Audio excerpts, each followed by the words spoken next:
Denver, a Colorado National Guard member has the first reported U.S. case of a new and seemingly more contagious variant of the coronavirus that has set off alarm in Britain, while a second case is suspected in another Guard member, health officials said Wednesday. The two were sent on December 23 to work at a nursing home struggling with an outbreak of the virus in a small town outside Denver, said Dr. Rachel Herlihy, the state's epidemiologist. A state laboratory detected the cases after it began looking for signs of the variant after its spread was announced in England earlier this month, she said. Staff and residents at the nursing home who have tested positive for the coronavirus are having their samples screened for signs of the variant, and so far no evidence of it has been found, Herlihy said.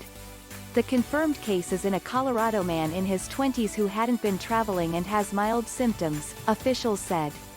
He's isolating at his home near Denver, and the person with the suspected case is isolating in a hotel on Colorado's eastern plains, Herlihy said.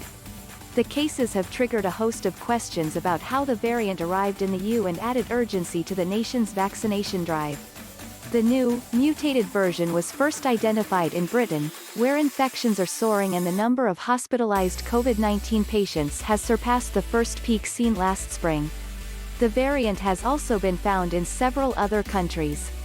There is a lot we don't know about this new COVID-19 variant, but scientists in the United Kingdom are warning the world that it is significantly more contagious, Colorado Governor Jared Polis said. The health and safety of Coloradans is our top priority, and we will closely monitor this case, as well as all COVID-19 indicators, very closely.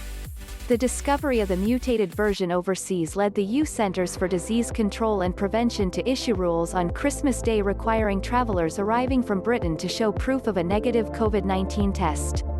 The variant is probably still rare in the U.S., but the lack of travel history in the first case means it is spreading, perhaps seeded by visitors from Britain in November or December, said scientist Trevor Bedford, who studies the spread of COVID-19 at the Fred Hutchinson Cancer Research Center in Seattle. Now I'm worried there will be another spring wave due to the variant, Bedford said. It's a race with the vaccine, but now the virus has just gotten a little bit faster.